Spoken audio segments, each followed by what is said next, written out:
Halo semua, shalom, selamat malam. Kita mau belajar lagi seperti biasa malam ini ya. Ya, silakan Lionel.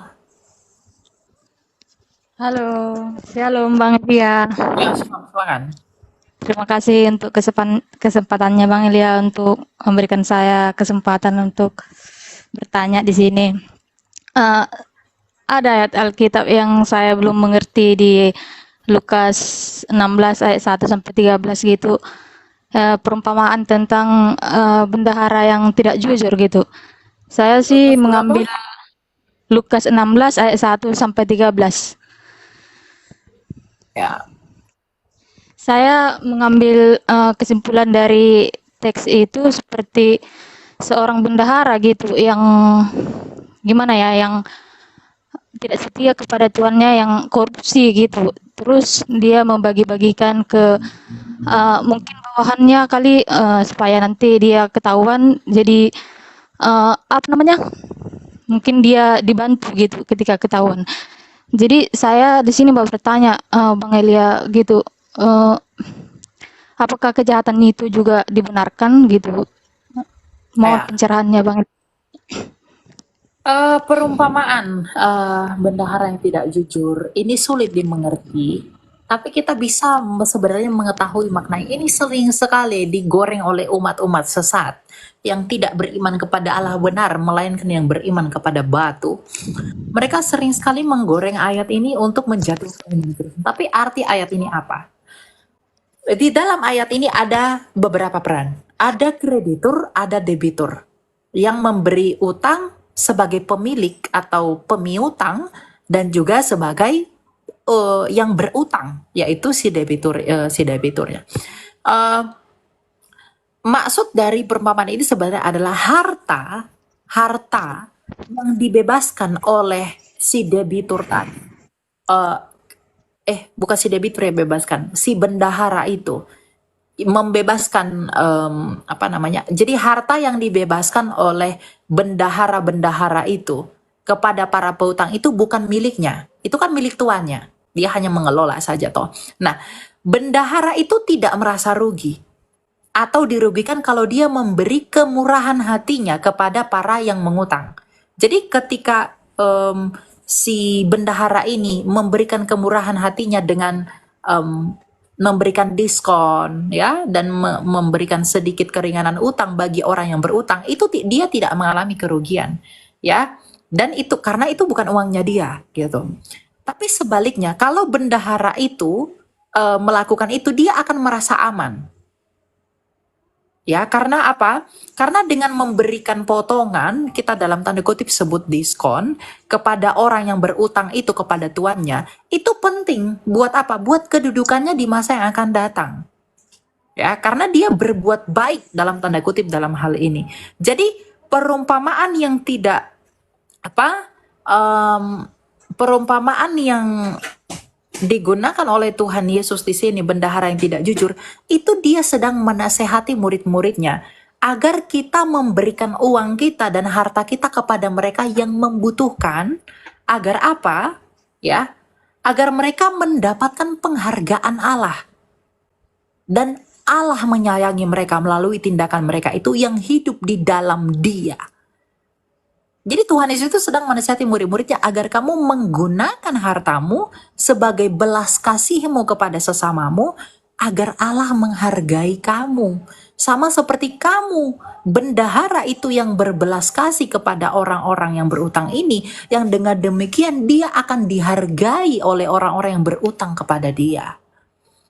Gitu. Jadi itu bukan tentang berarti kita bisa menipu lah, kita bisa berbohong lah, apa? Bukan. Makna perumpamaan itu bukan di situ. Tapi itu tentang kemurahan hati dan memanfaatkan kemurahan itu bagi kemuliaan Allah. Ya, jadi anak-anak terang, anak-anak Tuhan melalui ayat ini itu tidak menegaskan kita untuk tidak mengikatkan diri kita pada hal-hal yang duniawi, agar hal-hal yang duniawi sekalipun dapat kita gunakan bagi kemuliaan Allah melalui apa? Kemurahan hati kita, agar di masa di depan yang akan datang kita mendapat ganjaran dari kemurahan hati itu. Sebagaimana bendahara itu yang mendapatkan apa? Perlakuan yang baik ketika dia memberikan kemurahan hatinya dengan mengurangi utangnya, utang para debitur tadi, dan dia tidak dipermasalahkan. Begitu. Jadi esensinya itu adalah tentang kemurahan hati bagi sesama dan bagi siapapun. Gitu. Ya. Oke, gitu ya. Siapa namamu? Lina. Maksud Hah? gini Bang Elia, kan saya belum puas dengan jawaban Abang untuk sebentar saya untuk memberikan apa namanya gambaran gitu. Ada juga dulu teman saya bilang dia seorang pencopet, tapi dia itu pencopet untuk khusus-khusus orang kaya gitu. Jadi dia mengatakan uh, misalnya dia mencuri 1 juta, itu seberapa lah bagi orang orang kaya gitu. Lebih baik kita memeras orang kaya daripada orang miskin gitu. Jadi aku menangkapnya gitu. Dari tadi, maaf Bang Ilya, saya belum mengerti, serius saya belum mengerti. Bukan itu maksudnya. Bukan berarti pencurian itu dibenarkan. Ya. Ingat, ini perumpamaan. Perumpamaan itu harus dijelaskan menurut makna perumpamaan itu. Jadi perumpamaan bendahara yang tidak jujur bukan menuntun kamu agar tidak jujur, bisa mencuri untuk berbuat baik. Bukan begitu. Makna perumpamaan ini adalah untuk menggunakan kekayaan kita, menggunakan segala sesuatu yang ada pada kita untuk kemurahan hati kita. Agar dengan demikian kita tidak dirugikan dan mendapatkan penghargaan dari mereka yang berotoritas. Sama seperti bendahara ini, dia memberikan kemurahan hatinya kepada orang-orang yang berutang itu, dia tidak dirugikan. Ketika dia tidak dirugikan, di satu sisi dia diuntungkan, yaitu apa? Dia tidak dituntut. Nah, orang yang bermurah hati kepada sesamanya, ya, dia tidak akan dirugikan dan dia akan mendapatkan penghargaan dari Allah. Itu yang Tuhan Yesus mau sampaikan. Jadi bukan kamu bisa mencuri, yang kalau mencuri kamu mencuri orang kaya, lalu kamu pikir orang kaya itu dapat uangnya dari mana. Jadi nggak ada istilah kamu boleh mencuri orang kaya biar nanti kamu bagi ke orang miskin. Nggak ada itu. Ya, kamu berbuat baik dengan merugikan orang lain itu nggak benar. Kamu curi uang saya demi menyumbang sido, ya kamu berdosa terhadap saya. Dan kamu berdosa terhadap Allah. Apakah dosamu itu dipandang kebaikan bagi sido? Ya enggak. Kamu tetap berdosa. Ya, jadi ayat ini sama sekali tidak legitimasi kamu bisa berdosa untuk berbuat baik. Itu tidak pernah ada. Ya, esensinya itu tidak di situ, tapi tentang kemurahan hati. Sama seperti kemurahan hati si bendahara yang tidak jujur ini, untuk apa? Untuk meringankan beban para pemiutang, para yang berutang, dan dia sendiri tidak dirugikan. Dan kita pun kalau kita bermurah hati kepada sama kita tidak akan dirugikan, yang dengan demikian itu kita mendapatkan penghargaan dari Allah. Sama seperti bendahara itu akan mendapatkan penghargaan dari orang-orang yang telah dilunas utangnya itu. Itu ya. Jadi waduh, Oh, maknanya nggak begitu. ya terima kasih Bang Ilya. Tapi bisa saya kan bertanya untuk eh, kesempatan untuk ke sekali lagi untuk bertanya gitu. Oh ya, silakan silakan. Gini Bang Ilya, eh, saya beriman kepada Tuhan Yesus gitu. Saya juga beriman bahwa saya anak Tuhan Yesus gitu, anak yang pembawa damai gitu. Tapi di sisi lain dari segi manusiawi gitu kan, kadang gimana ya, kita sering percuma kamu anak Tuhan, percuma kamu ke gereja, percuma kamu membaca Alkitab gitu. Sedangkan saya pun manusia biasa, bukan malaikat gitu. Gimana ya cara mengatasinya Bang Ilya? Secara manusiawi kan kita nggak mampu gitu. Kita pun manusia biasa, bukan harus dituntut untuk sempurna gitu. Gimana cara mengatasinya Bang Ilya? Kadang jadi merasa terintimidasi. Percuma aku menyembah Tuhan kalau dia nggak membela aku gitu. Gimana tanggapan Bang Ilya? Ya kamu ketika orang lain bersalah sama kamu, lalu kamu menggugat Tuhan, ya kamu tidak merendahkan hatimu berarti. Masa orang lain yang bersalah sama kamu, lalu kamu menyalahkan Tuhan? Di mana Tuhan membela saya? Percuma saya dong datang ke gereja. Percuma saya ibadah sama Tuhan, tapi dia tidak membela saya. Kamu tahu dari mana dia tidak bela kamu? Kamu diselamatkan saja melalui anugerah dari Tuhan, itu udah syukur. Kita tidak ditelan maut saja oleh karena kasih karunia-Nya, itu sudah syukur. Ya, jadi orang Kristen tuh jangan muluk-muluk. Terlalu banyak menuntut. Nggak boleh. Makanya dikatakan senantiasa bersyukur. Gitu. Ya, jadi nggak ada yang seperti itu. Itu tidak Alkitabiah. Itu sikap hati yang tidak benar. Gitu. Jadi jangan kita kan saya percuma saya ke gereja, percuma saya ini apa segala macam. Berarti kamu ke gereja itu kamu pergi ibadah sama Tuhan karena mengharapkan sesuatu dari Tuhan. Ibadah kita itu syukur kita kepada Allah. Bukan karena kita mau minta-minta sama dia, maka kita beribadah sebagai syarat untuk membayar dia. Seakan-akan kamu dengan Allah itu transaksional. Kamu bayar Tuhan dengan ibadah, lalu kamu harapkan dia dengan sesuatu yang kamu mau. Dan ketika itu tidak terjadi, maka kamu menganggap apa yang telah kamu bayar itu sia-sia dan tidak berguna. Bukan begitu, ya? Jadi itu sikap hati yang buruk, jangan dipakai. Itu dibuang jauh-jauh. Oke? Gitu Lionel ya. Semoga bisa membantu ya. Oke.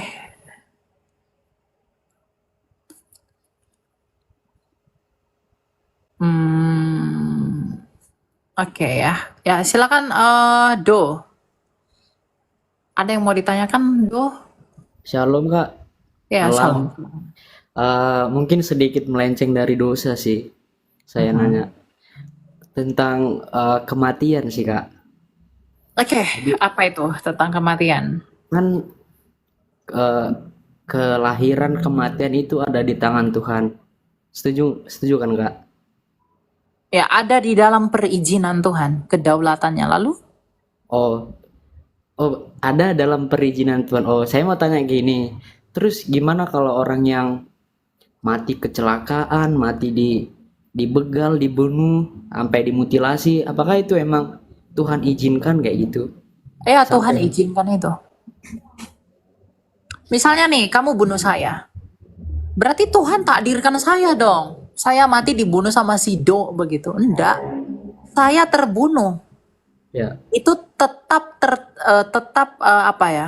Saya itu terbunuh. Kamu tetap yang bertanggung jawab atas kematian saya. Maka Tuhan akan menuntut kamu dan menghakimi kamu atas perbuatanmu itu kepada saya.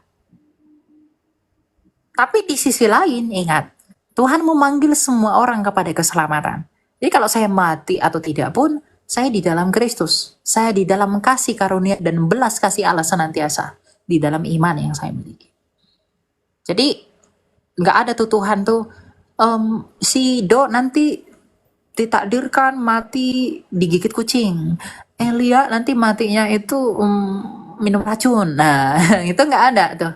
Ya, semua kembali ke free will manusia. Dan Tuhan izinkan manusia itu mengikuti apa yang dia inginkan hatinya. Ketika kamu membenci saya, Tuhan mengizinkan kamu mengikuti apa yang kamu mau, yaitu membenci saya. Ketika kamu membunuh saya, Tuhan mengizinkan kamu mengikuti kemauan hatimu untuk membunuh saya. Kalau kamu mampu membunuh saya, maka saya terbunuh. Kalau kamu tidak mampu membunuh saya tidak akan terbunuh. Demikian juga orang kecelakaan, ditabrak bus misalnya, ditabrak bus, dia cuma jalan di pinggir jalan, lalu bus itu menabrak dia. Nah, karena si supir ini balap-balap gitu. Nah, Tuhan mengizinkan bahwa supir ini balap-balap mengikuti keinginan hatinya. Yang dengan demikian, maka dia kehilangan kontrol, menabrak orang di sampingnya. Maka konsekuensi dari will-nya itu, orang mati. Dan Tuhan akan menghakimi dia atas apa? Atas keinginan hatinya itu.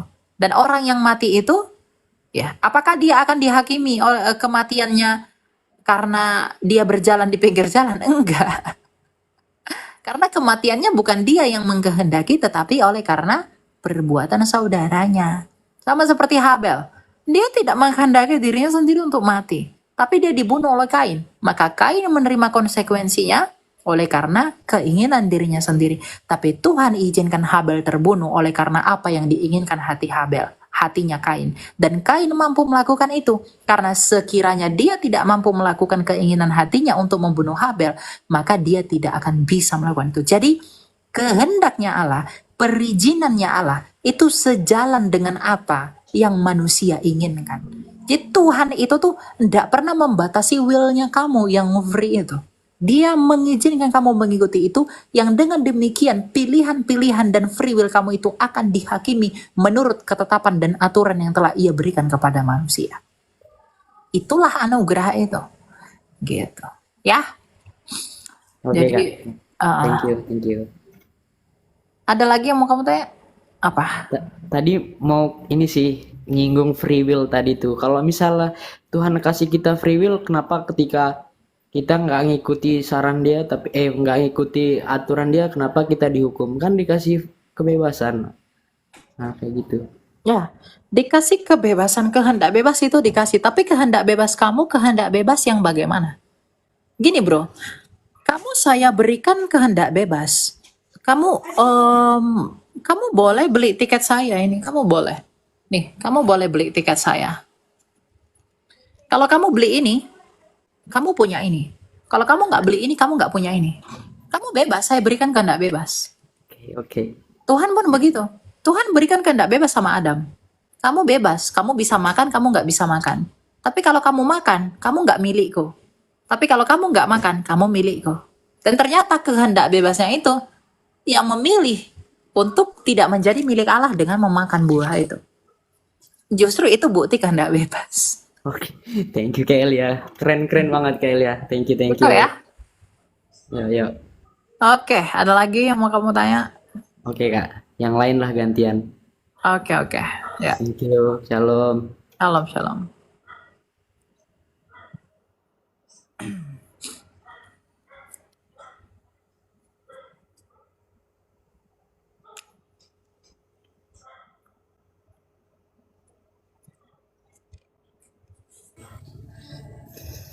Halo Ya, Kak, silakan SH. 3. Silakan, Mbak. selamat malam. Ya, malam, silakan. Mau tanya, pandangan Kak Elia untuk seorang perokok itu seperti apa? Pandangan saya tentang perokok. Tergantung yang merokok itu dulu. Apa yang dia lakukan. Kalau pandangan saya tentang perokok, saya tidak bisa menghakimi perokok. Oh, kamu akan masuk neraka, kamu enggak. Saya karena Alkitab tidak memberikan pengaturan yang jelas mengenai tindakan itu. Tapi kasih karunia dan belas kasih Tuhan itu tertumpah bagi semua orang. Nah, Tuhan akan menyelidiki semua hati. Roma 2 ayat 16.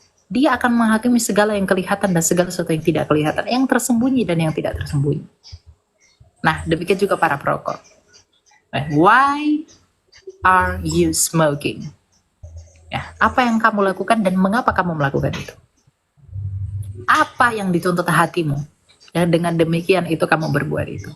Tuhan yang tahu itu, Tuhan yang tahu bagaimana pertimbangan hatimu dan kebenarannya menurut standar hati nuranimu. Menurut kebenaran yang telah kamu sadari dan ketahui secara penuh atau tidak. Dan Tuhan akan menghakimi kamu berdasarkan itu. Membenarkan atau menyalahkan kamu dengan dasar itu juga. Ya, jadi bukan saya yang tahu kamu siapa, tapi kamu sendiri yang tahu kamu siapa. Kalau kamu sudah benar-benar sungguh-sungguh dan sadar mengenai kebenaran bahwa tubuhmu adalah bait suci dan kamu harus menjaga itu, maka buahnya seharusnya kamu tidak akan merokok. Tapi kalau kamu belum sadar secara penuh, maka Tuhan akan menghakimi kamu berdasarkan ketidaksadaranmu itu yang secara penuh.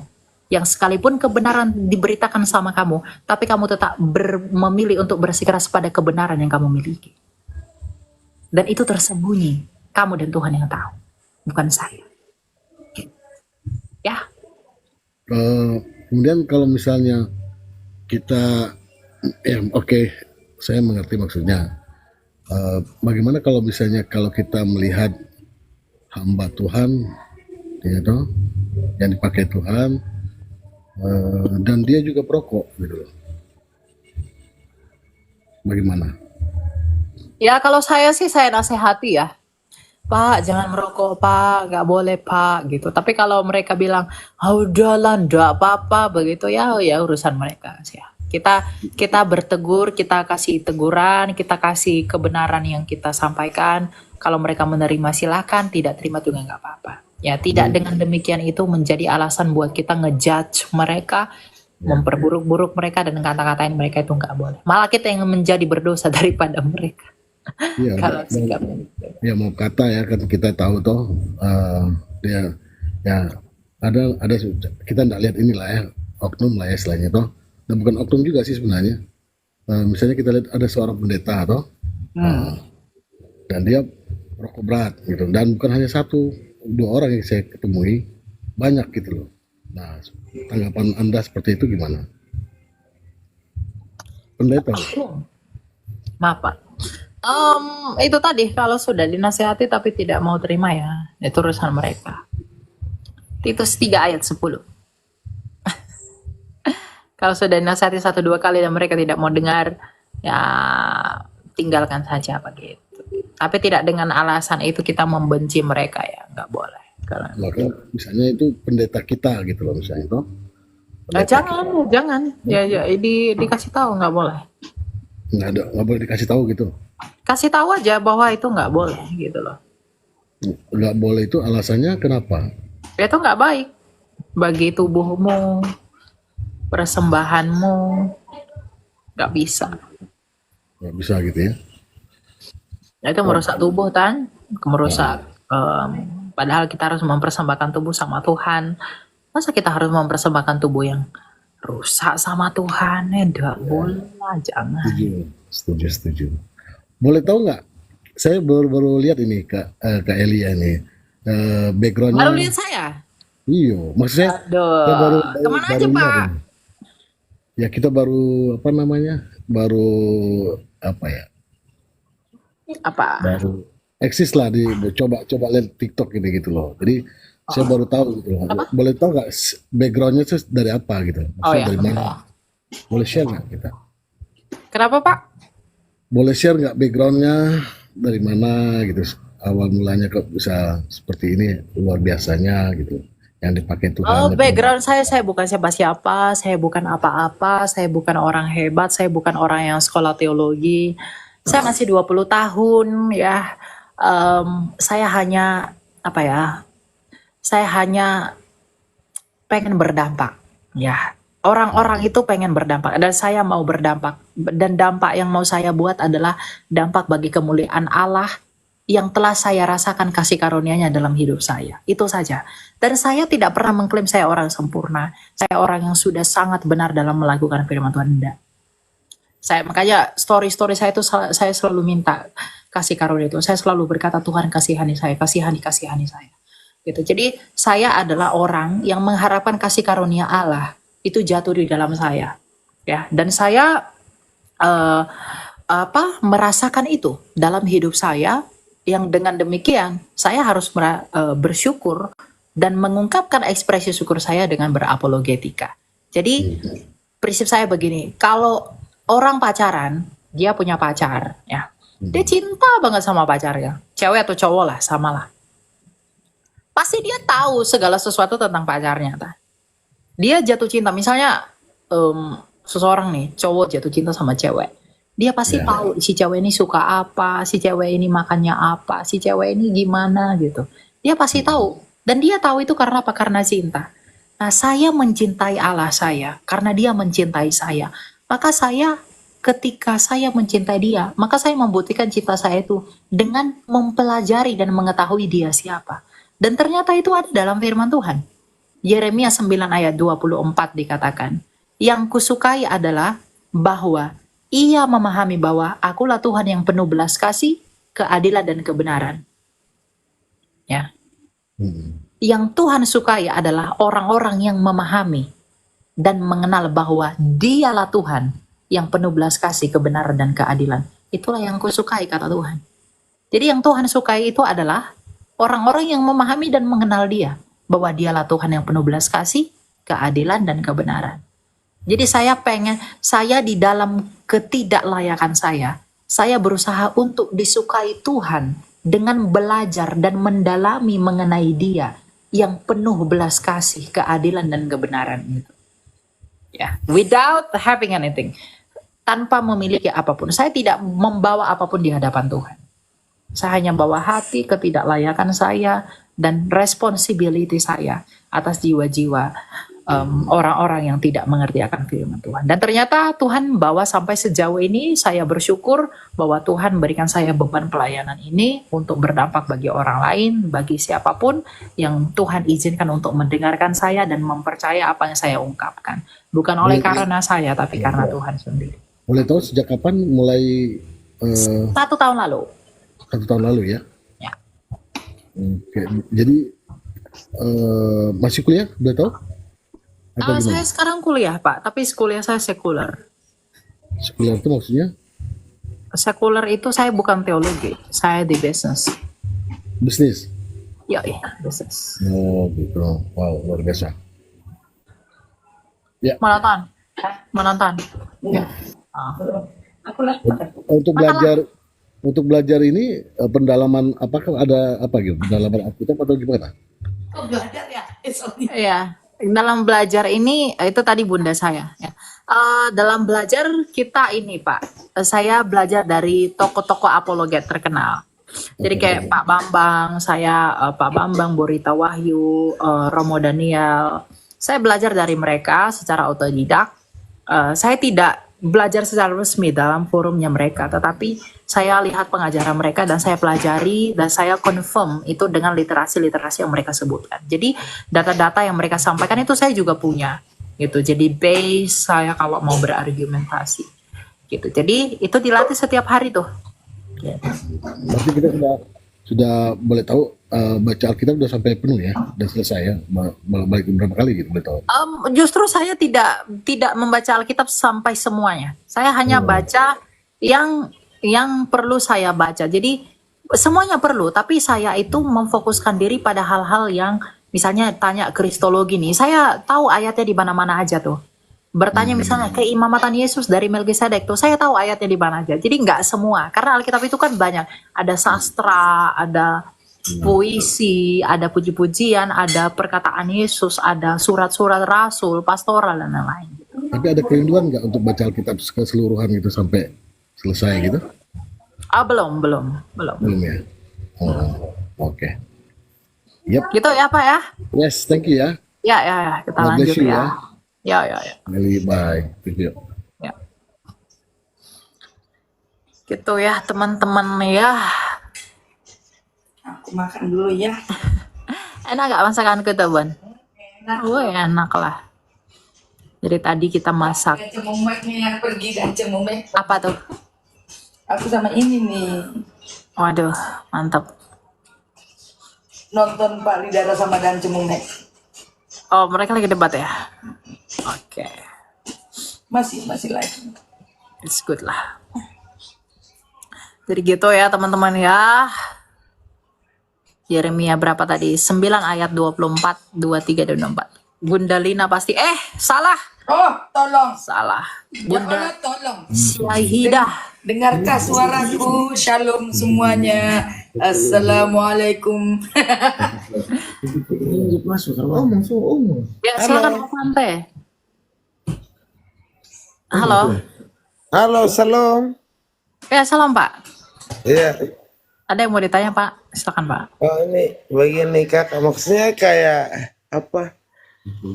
Perpuluhan untuk di gereja kak. Soalnya begini kakak, ada pendeta ambil tanah kita, terus dibangun gereja. Gerejanya kayak gereja pribadi begitu. Itu bagaimana kakak? Maksudnya aku Ya, yang mau Bapak tanyakan apanya Pak? ya perpuluhan untuk gereja tuh apa kak? Perpuluhan untuk gereja itu apa? Soalnya kan aku lihat itu gereja orang sampai kayak perpuluhan, aku juga Kristen kak, kayak perpuluhan.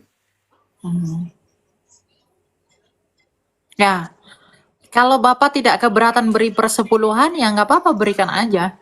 Tapi kalau Bapak relanya berapa persen ya silahkan.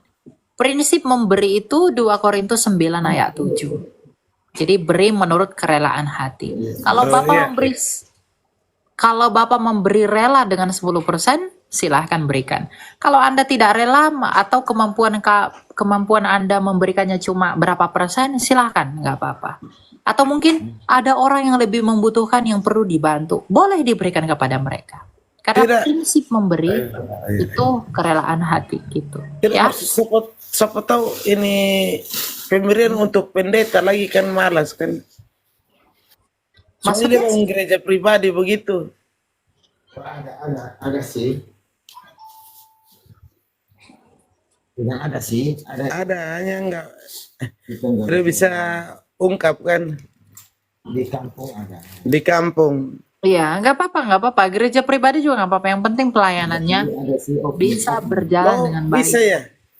Ya, nggak Itu apa-apa. itu uang perpuluhan kasih ke dia aja. Ya kalau Bapak mau memberi dan berterima kasih atas pelayanannya, silahkan, nggak apa-apa. Iya. Oh, oke. Ini benar ya, Kak? Kasih ke dia. Maksudnya tanya serius lah. Maksudnya Pak? Soalnya aku kayak enggak ini. Enggak, maksudnya dia bangun gereja sendiri perpuluhan siapa tahu untuk pribadinya dia atau bagaimana kan kurang tahu kan. Ya, Anda boleh tanyakan kepada pendeta itu. Boleh tanya, boleh apa, segala macam. Kan boleh konfirmasi, Pak. Bisa komunikasi. Jadi jangan jangan negative thinking dulu. Gitu loh. Gitu ya. Oh, oke. Iya, ya. Ini Kakak Elia ini begini Jamara ya kawan. Ini maksudnya ini masalah tentang ini kan di berita kan sudah ini sharing bahas tentang kayak ini perpuluhan. Jadi ini maksudnya dari perpuluhan tuh maksudnya apa gitu. Ya, perpuluhan itu kan rasa syukur jemaat kepada Allah yang diberikan kepada gereja. Iya, karena ini iya. Ya udah Pak, Nah, berikan itulah aja makanya kalau ini dia Bapak kan ini kalau Bapak rela bukan memberi, sih ini dari berikan ini saja. kan ini Kalau Anda tidak rela memberi, dari ya jangan. berita kan bukan dari berita ini kan ini bilang perpuluhan tuh itu hanya untuk Ya. ini itu tuh perpuluhan tuh untuk pendek kita begini jadi kita kan ingin tahu maksudnya itu ini dari kan sering kita lihat berita kan tentang kontroversi itu adalah Kasih ya. jadi ini tentang perpuluhan itu maksudnya itu apa sih? Ya perpuluhan itu syukur kita kepada Allah Pak. Iya. Ya udah, Maksudnya berikan kasih kepada ke gereja. pendeta ya. Iya, iya sih. Oh, memang betul. Oke. Iya, betul. Lalu?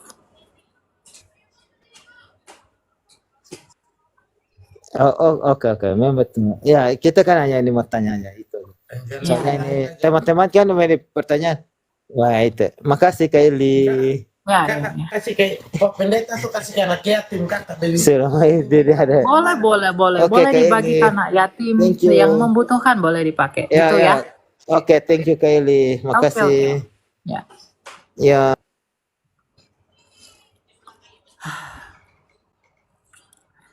Saya tidak mengerti tadi, tapi ya enggak apa-apa.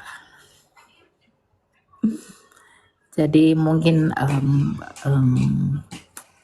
orang berbeda-beda ya kendalanya apa segala macem gitu, nggak apa-apa lah. Ku yakin Tuhan memberkati.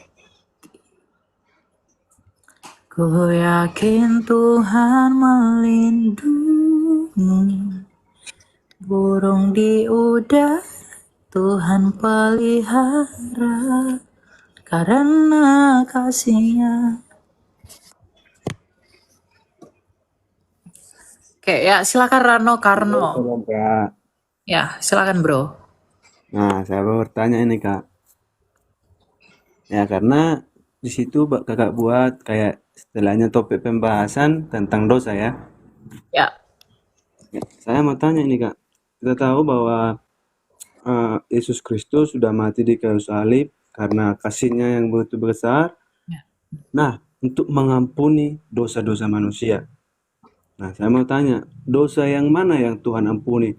Apakah dosa sebelum Yesus disalibkan atau dosa yang sudah disalibkan atau dosa yang akan datang? Karena ada kayak tiga bagian ini. Nah, apakah semua dosa diampuni Tuhan? Ya, semua dosa, Pak. Ya, Ketika Tuhan Yesus, ketika Tuhan Yesus berkata di kayu salib, tetelestai, sudah selesai. Yaitu semua dosamu dari kamu lahir sampai kamu mati itu diampuni. Karena tujuan Tuhan Yesus datang ke dunia itu adalah menebus manusia dari kuasa dosa. ya, kalau semua dosa diampuni Tuhan, nah bagaimana dengan dosa yang menghujat Roh Kudus katanya? Dosa menghujat Roh Kudus itu tidak terampuni. Ya, tapi kan katanya tadi semua dosa diampuni. Betul. Ya, Halo? kenapa dosa menghujat Roh Kudus tidak diampuni gitu? Ya orang Kristen nggak mungkin menghujat Roh Kudus, Pak. Karena Ya, dosa menghujat Roh Kudus itu menolak Yesus. Nah, dosa menghujat Roh Kudus menolak Yesus. Nah, Iya. banyak para pendeta yang mengkhotbahkan tentang menghujat Roh Kudus ini seperti Ananias dan Safira. Bukan. Perhatikan konteksnya, Pak. Ketika Yesus mengatakan bahwa hujat terhadap Roh Kudus itu tidak diampuni, itu ketika Yesus sedang melakukan pekerjaan Allah dan Roh Kudus dan orang Farisi melihat Yesus melakukan itu. Dan Roh Kudus itu memberikan kesaksian di dalam hati orang Farisi bahwa Yesus itulah Mesias itu melalui pekerjaannya yang nyata. Tetapi mulut orang Farisi itu menyangkali kesaksian Roh Kudus di dalam hati mereka dan menolak untuk percaya kepada Kristus. Jadi jangan lari-lari konteksnya.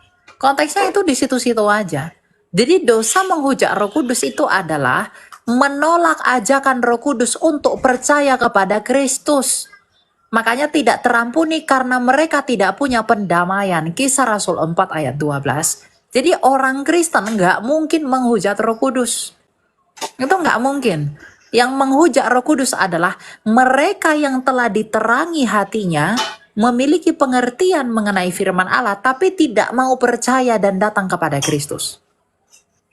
Kalau Roh Kudus sudah menginjili orang-orang, misalnya di room ini ya, di room ini, ada orang bukan Kristen, lalu Roh Kudus memakai kita, katakanlah saya, untuk menginjili kamu, dan kamu mengerti bahwa Yesus adalah Tuhan dan juga Mesias dari argumentasi saya yang dikaruniakan oleh Roh Kudus, tapi kamu menolak untuk percaya sampai mati, kamu jatuh kepada dosa hujat terhadap Roh Kudus. Karena kamu menolak kesaksian yang Roh Kudus berikan. Makanya dalam Alkitab dikatakan bahwa, nih ya, kita lihat ya. Kita lihat ayatnya.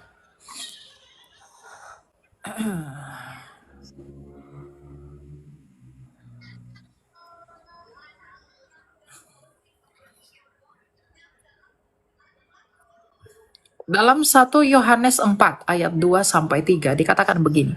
Demikianlah kita mengenal Roh Allah. Setiap roh yang mengaku bahwa Yesus Kristus telah datang sebagai manusia berasal dari Allah, dan setiap roh yang tidak mengaku Yesus tidak berasal dari Allah. Roh itu adalah roh antikristus, dan tentang dia telah kamu dengar bahwa ia akan datang dan sekarang ini ia sudah ada dalam dunia.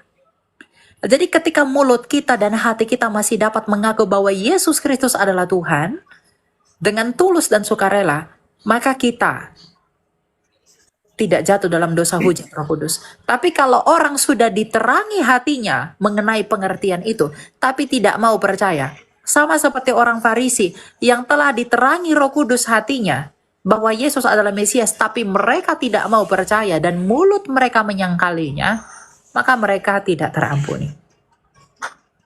Jadi kalau Bapak katakan, kan semua dosa diampuni, dosa hujat Roh Kudus tidak terampuni. Masalahnya dosa hujat terhadap Roh Kudus itu tidak dilakukan orang Kristen. Bukan dilakukan orang percaya, tapi dilakukan orang yang tidak percaya. yang hatinya diterangi tapi menolak untuk masuk dalam terang itu. Artinya dia menolak yang menerangi dan yang memberi kesaksian. Siapa yang memberi kesaksian? Roh penolong dan penghibur yang keluar dari Bapa, Roh Kudus sendiri. Jadi kalau kita mengajak orang untuk datang kepada Yesus, itu adalah kesaksian Roh Kudus yang memakai kita untuk membawa jiwa kepada Dia.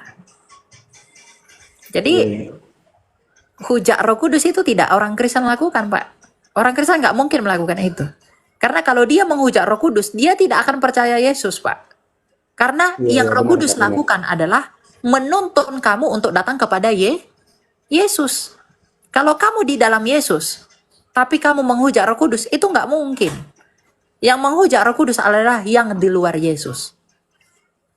Gitu. Karena Roh Kudus yang membuat kita percaya kepada Yesus, maka nggak mungkin kita menghujat Roh Kudus selama kita masih percaya kepada Kristus yang adalah buah penginjilan Roh Kudus sendiri. Roh itulah yang menghibur dan mengukuhkan kita di dalam iman itu. Gitu, ya. Sebentar Kak. Tadi Kakak bilang kalau kita udah orang Kristen nggak mungkin lagi untuk menghujat Roh Kudus. Nah, bagaimana orang yang pindah agama dari Kristen ke Muslim? Istilahnya mereka nggak menghujat Roh Kudus itu atau tidak? Ya, kalau ketika dia murtad, dia sudah punya pengertian yang benar, tapi dia meninggalkan Kristus. Dia menghujat Roh Kudus kalau dia tidak mau kembali lagi. Ingat Pak, orang Kristen yang saya masukkan di sini yang setia sampai mati. Iya Kak. Ya. Ya, karena iman itu adalah kesetiaan. Iman itu taat, percaya, setia. Pisteo dalam bahasa Yunaninya, ya. Artinya itu taat. Taatnya sampai mati. Gitu. Makanya dikatakan kerjakanlah keselamatanmu dengan takut dan gentar, setialah sampai mati agar kamu mendapatkan upahmu. Makanya Rasul Paulus berkata, Rasul Paulus menasehati anak rohaninya Timotius berkata, aku telah menyelesaikan pertandinganku dengan baik. Iman itu pertandingan. Gitu. Oke, makasih Kak. Nah, ya sebenarnya tadi kemana ya? Kalau karena udah tadi saya singgung banyak pendeta yang mengatakan bahwa Ananias dan Safira itu seolah-olah dia menghujat Roh Kudus karena langsung mati di sana dikatakan kan? Ya, jadi kayaknya saya belah-belah milah-milah gitu kayak nggak cocok memang, tapi lewat penjelasan kakak ini memang ya mantap lah. Ya harus Terus ayat itu harus dimengerti menurut konteksnya, Pak. Nggak bisa ayat ini kamu jelaskan konteksnya tentang mengusir setan. Kamu jelaskan dengan konteks ketika perjamuan, ya nggak boleh. ya kan Ananias dan Safira kan tentang berbohong juga Pak.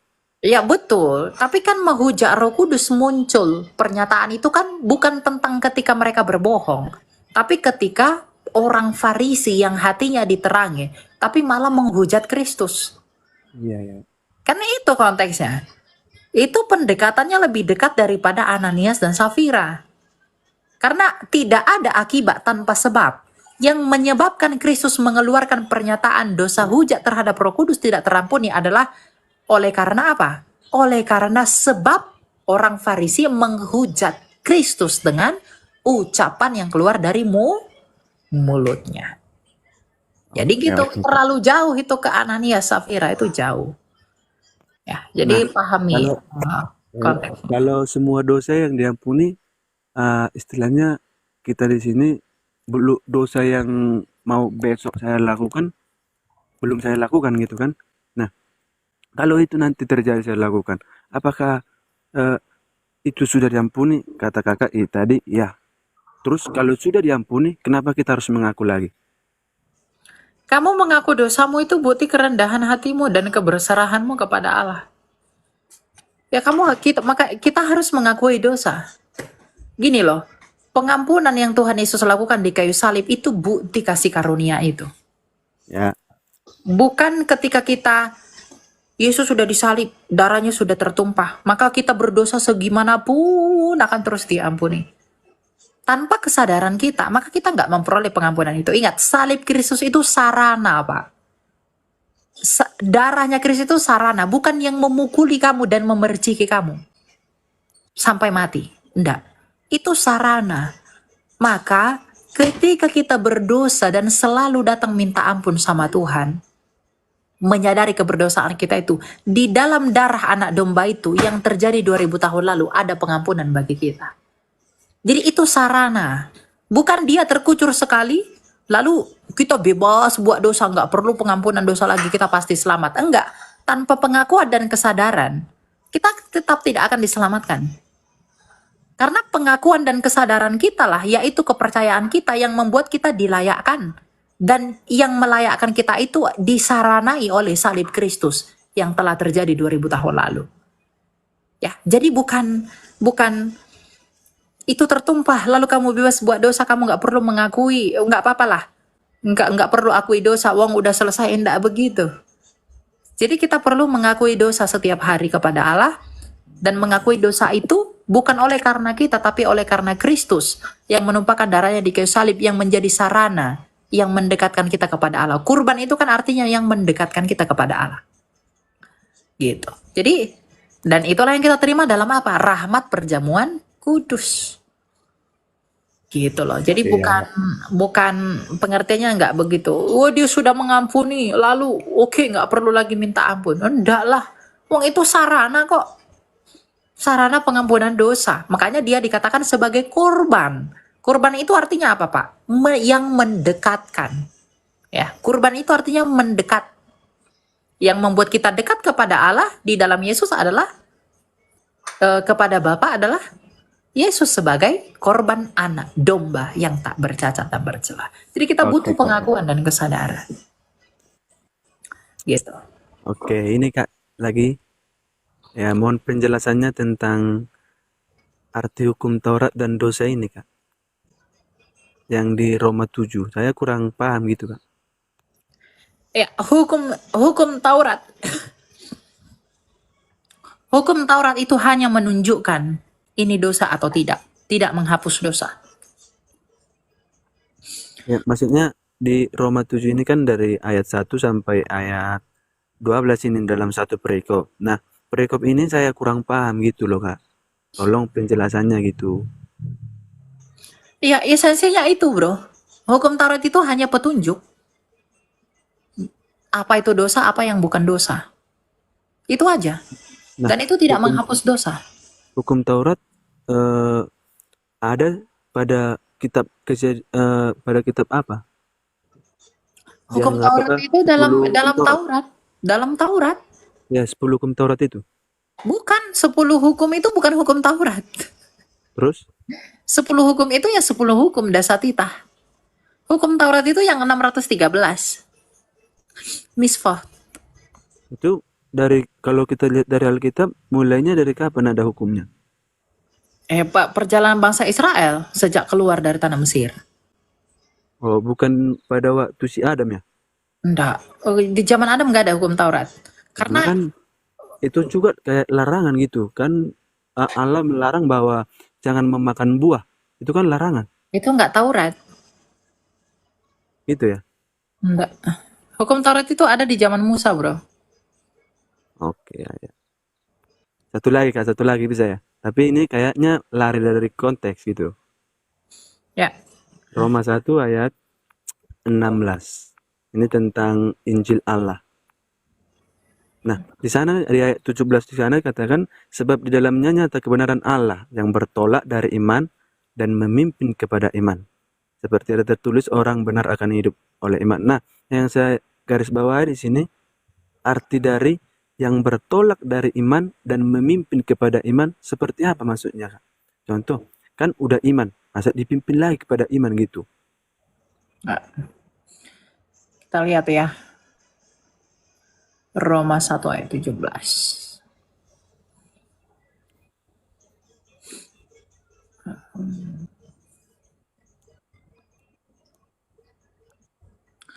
Ya, sebab di dalamnya nyata kebenaran Allah yang bertolak dari iman dan memimpin kepada iman, seperti ada tertulis orang benar akan hidup oleh iman.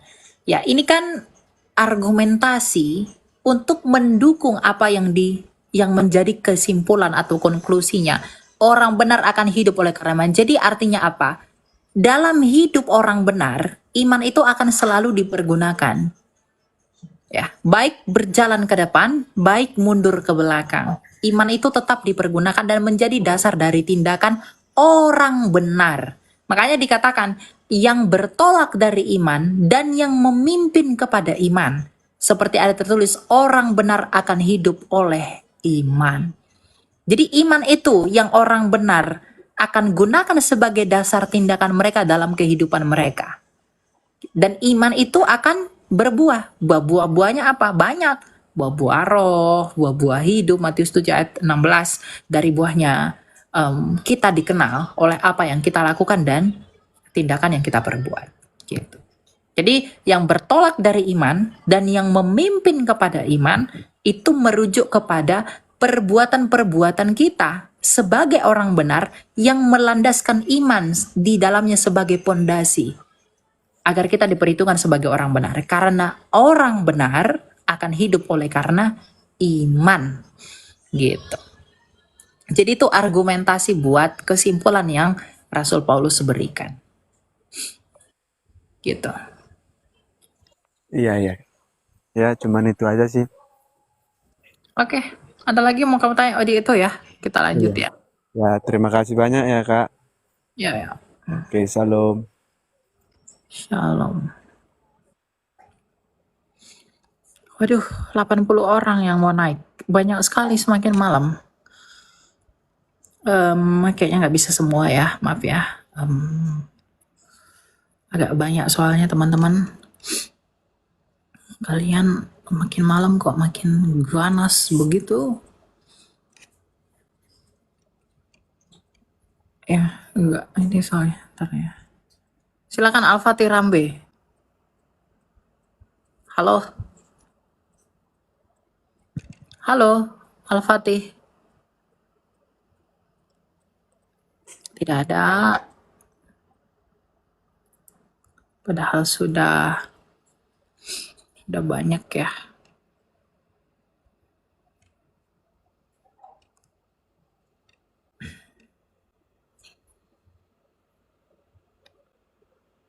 Banyak banget. Saya bingung. Sabar ya teman-teman ya. Ya, silakan Rafli Afrijal. Halo. Oke, nggak ada ya. Silakan ABC. Halo, selamat malam Kak. Ya, malam silakan. Mau bertanya kan, ada satu kasus di mana di kampung itu pernah kejadian ada orang yang dia kan membunuh, terus dia sembunyi di rumah orang yang jadi dia sembunyi terus dia bilang kalau dia ada bikin kasus gitu membunuh. Nah orang ini dia bantu untuk sembunyikan orang ini sehingga dia karena kan orang kampung udah ngejar gitu dah. Ngejar dia.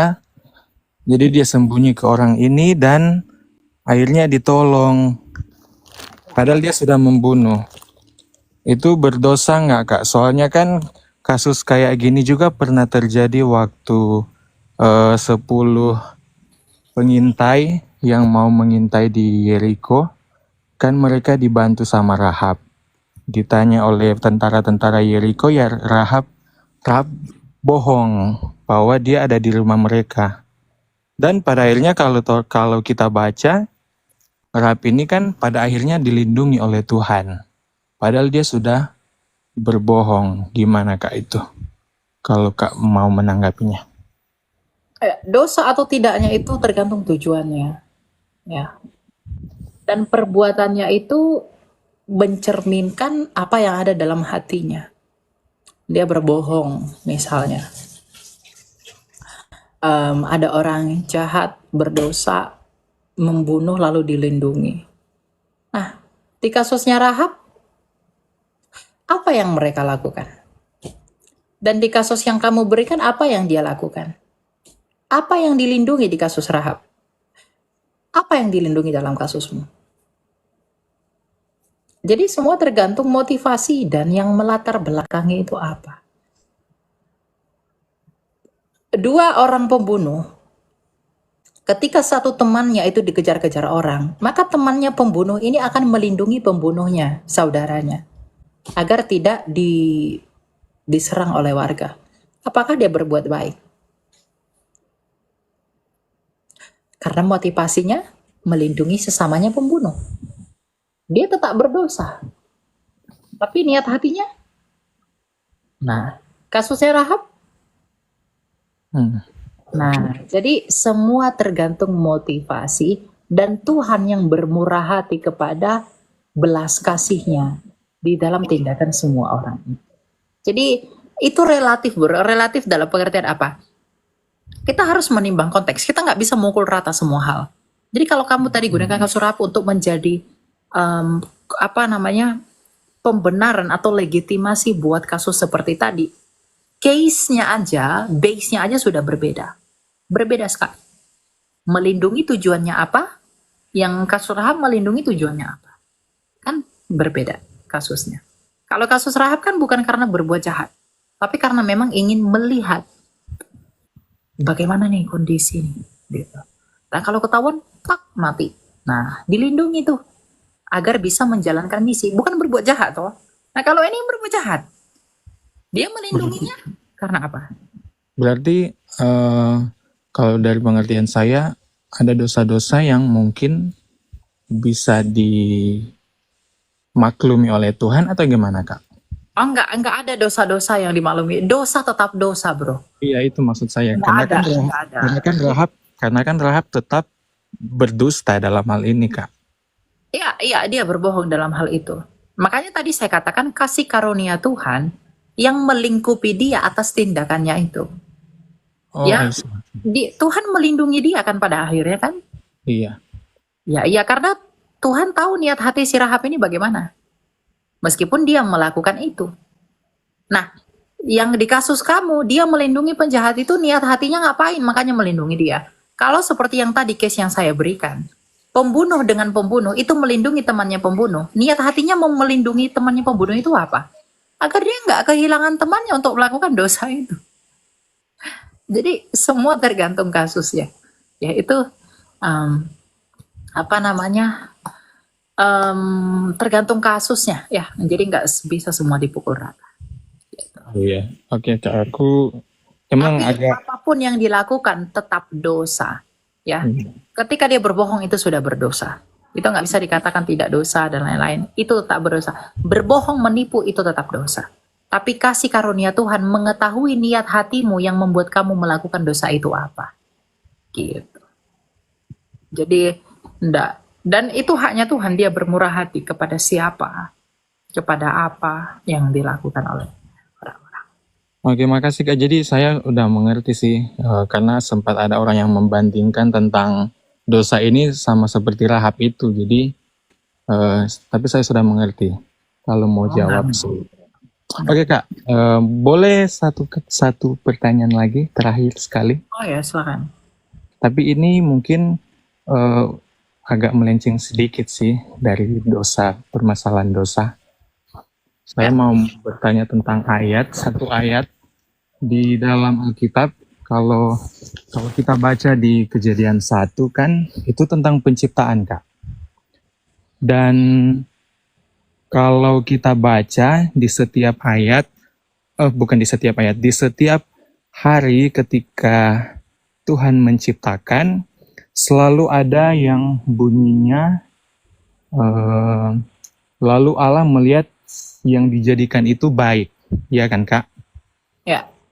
Tapi ketika saya baca-baca di Kejadian 1 ini, ketika Allah menciptakan di hari kedua, yaitu cakrawala, tidak ada kalimat Allah mengucapkan yang dijadikan itu baik. Hanya pengecualian di hari kedua di cakrawala. Maaf. Boleh ya, silakan. Eh, jadi kenapa hanya di hari kedua kata Allah melihat apa yang dijadikan itu baik tidak ada? Apakah mungkin kesalahan terjemahan atau bagaimana, Kak? Soalnya Enggak ada kesalahan di situ. soalnya di semua hari ada kalimat tentang Allah melihat bahwa yang dijadikan itu baik. Terang, Allah melihat terang itu baik, kemudian dan lain-lain, kecuali hari kedua ketika Allah menciptakan cakrawala, tidak ada kalimat yang mengatakan Allah melihat cakrawala itu baik. Ya itu narasinya Musa kan? Musa yang menulis itu. Jadi jangan tanya ke saya, tanya ke Musa. Jadi nggak ada pengaruhnya mau dibuat itu baik atau enggak, karena cakrawala itu yang memisahkan atas dan bawah. Ya karena itu baik maka Tuhan pisahkan. Lalu di ayat-ayat lain Musa menulis Tuhan menciptakan ini terang dan lain sebagainya, lalu Musa menegaskan itu baik. Ya itu tidak ada masalah. Ketika Tuhan ciptakan langit dan bumi pada ayat Bereshit bara Elohim et hashamayim ve'et haaretz, itu tidak ada juga kalimat itu. Tapi dia lakukan itu karena itu baik. Karena itu permulaan dari segala sesuatu. Gitu. Jadi ya itu cara Musa menarasikannya. Nanti kita tanya Musa ketika Yesus datang kedua kali. Itu nggak ada pengaruh kepada hal-hal teologis. Enggak. Itu hanya cara Musa menarasikan apa yang dia lihat. Begitu. Jadi nggak ada harus diwajibkan dia melihat itu baik maka itu dibenarkan, lalu ketika tidak ada frasa itu seakan-akan kitab suci jadi timpang begitu. Enggak, Iya. bukan gitu ya pengertiannya. Oke, baik. Terima kasih Kak Elia Ya, atas jawaban. Tuhan memberkati. ya Tuhan berkati. Silakan Kalfa. Halo, selamat malam. Ya, silakan Pak. Mungkin ini singkat aja. Pendapat pandangan Elia tentang keselamatan, apakah keselamatan itu bisa hilang? Enggak bisa. Keselamatan nggak bisa. Ya, bisa diberi penjelasannya. Keselamatan itu objek, bukan subjek. Keselamatan itu ada di dalam Yesus Kristus, dan Yesus Kristus nggak bisa hilang. Yesus Kristus akan selalu ada. Tetapi oranglah yang meninggalkan keselamatan itu. Oranglah yang meninggalkan Yesus Kristus. Yesus Kristus nggak pernah berkesudahan. Dia itu Alfa dan Omega. Maka ketika dia adalah Alfa dan Omega, maka keselamatan yang datang darinya pun Alfa dan Omega. Jadi keselamatan tidak bisa hilang. Tapi oranglah yang meninggalkan keselamatan itu. Keselamatan itu seperti bola. Ya. Kalau kamu di dalam, keselamatan itu seperti ruangan. Kalau kamu di dalam, kamu akan terlindungi dari hujan. Kalau kamu keluar dari ruangan, kamu kena hujan. Jadi ruangannya tetap ada, nggak hilang. Tapi kamulah yang meninggalkan ruangan itu. Jadi keselamatan itu seperti kubah yang melingkupi orang-orang yang mau berlindung di dalamnya melalui Yesus Kristus. Jadi jangan katakan keselamatan itu bisa hilang. Keselamatan itu objek, bukan subjek. Ya, keselamatan itu bukan kamu. Sehingga, saya kan bisa kehilangan keselamatan saya. Ya, keselamatan tidak bisa hilang. Kamu yang pergi dari keselamatan itu. Dia tetap ada. Makanya dikatakan dalam Yohanes 3:16, karena begitu besar kasih Allah akan dunia ini sehingga ia mengaruniakan. Karunia itu nggak bisa hilang, bro. Ya, karunia itu tetap ada selama Kristus belum datang yang kedua kali. Oke, jadi itu ya Kalfa ya, keselamatan itu objek, jadi keselamatan itu nggak bisa hilang. Tapi orang-orang lah yang pergi dari keselamatan itu. Karena kasih karunia Tuhan selama Kristus belum datang yang kedua kalinya, anugerah itu masih tetap ada di dalam setiap manusia. Gitu, ya. Oke, thank you ya Elia. Oke. Lanjut ya. Bentar ya.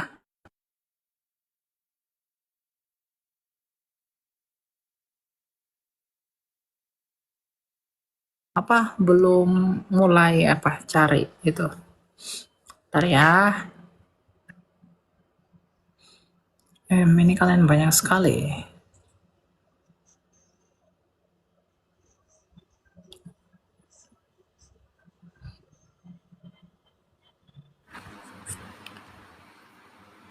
Silakan Yuliana. Ya, halo Naelia. Ya, silakan Bu. Saya mau bertanya tentang Roma pasal 4 ayat 7 dengan 8. Di situ dikatakan bahwa perbuatan-perbuatan kita akan diperhitungkan oleh Tuhan. Maka berbahagialah. Apa maksudnya itu, Elia? Bentar ya. Roma berapa tadi? Roma 4 ayat 7 sampai 8 dan 8.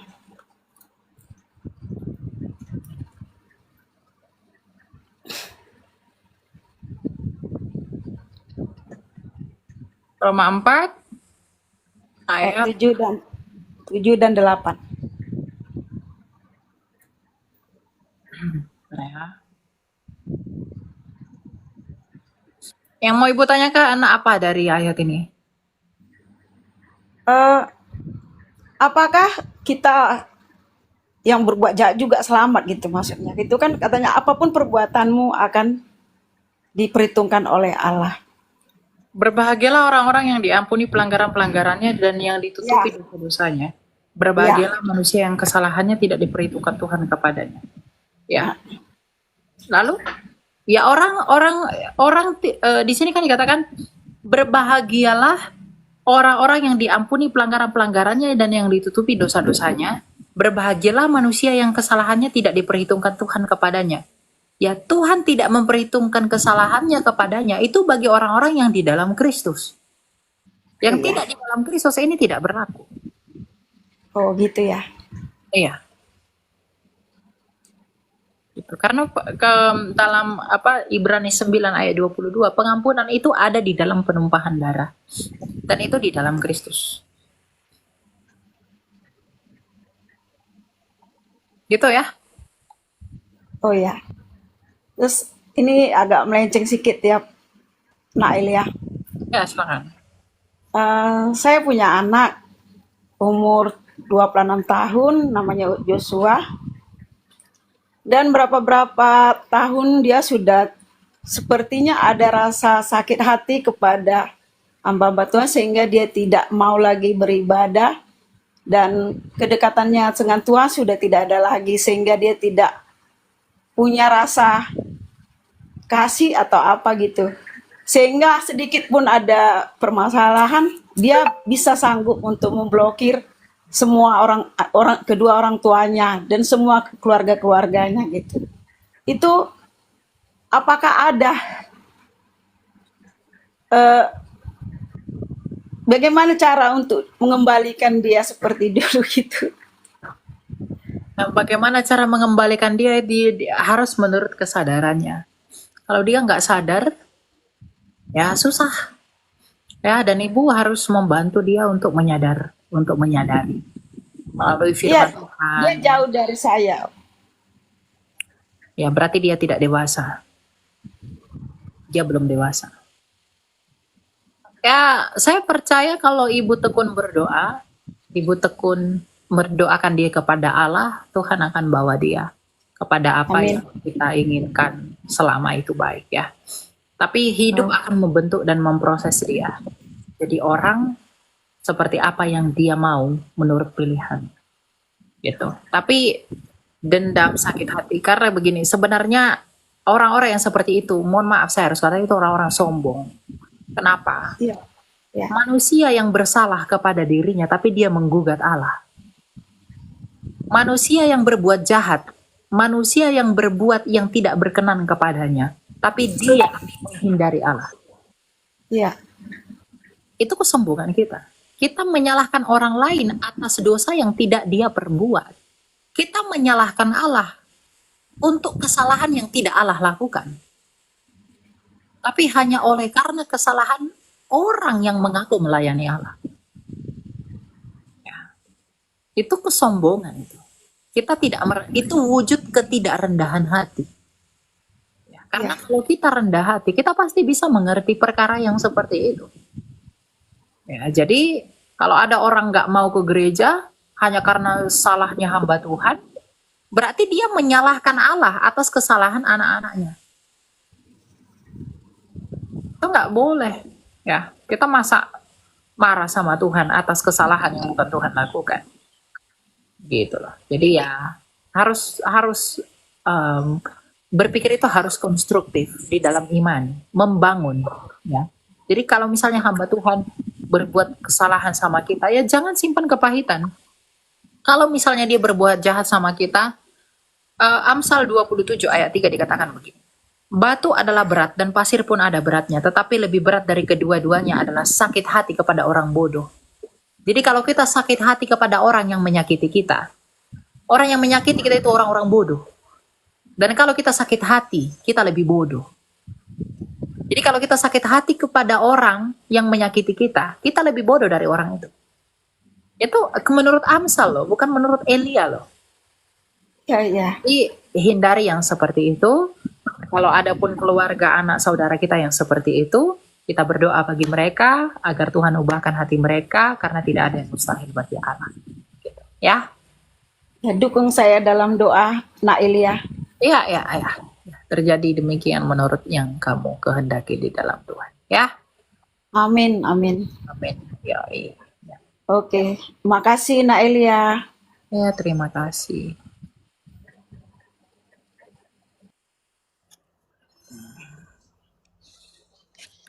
Oke, begitu ya teman-teman. Saya pikir udahan dulu ya sampai di situ. Saya besok soalnya ada perjalanan yang harus saya lakukan. Jadi kita lanjut besok ya. Saya mau istirahat juga. Saya mau sampaikan sebagai penutup yang mau saya sampaikan kepada teman-teman adalah dosa menuntut manusia. Kenapa saya buat topik ini? Tadi siang saya baru tonton film horor. Ya, judulnya itu The Pope Exorcist. Nah, saya melihat betapa alkitabiahnya film itu. Bahwa ternyata iblis itu selalu menghantui kita melalui dosa-dosa yang kita perbuat di masa lalu. Dan iblis ketika menghantui kita akan dosa-dosa kita di masa lalu, itu akan menghambat relasi kita dengan Allah. Itu membuat kita tidak menikmati hadirat Allah. Makanya dikatakan jauhi hal-hal yang seperti itu. Jauhi dakwaan iblis agar kita tidak terpedaya di dalamnya. Karena dosa-dosa kita itu akan mengikuti kita. Dosa-dosa itu akan menuntut kita. Ya, iblis itu menggunakan dosa-dosa kita untuk menuntut kita dan membuat kita tidak layak di hadapan Allah. Ya, dosa itu akan menjadi sarananya iblis untuk membawa kita kepada maut, yang membuat kita melepaskan pengharapan kita itu. Dan jangan mau terpedaya oleh karena itu. Karena itu pekerjaan si jahat. Karena buahnya adalah hopeless, tidak ada pengharapan. Nah, kalau kita orang yang sudah teguh dalam iman, meskipun dosa-dosa menuntut kita sebagai manusia, tapi kita punya imam besar, yaitu Yesus Kristus yang mengampuni dosa-dosa kita.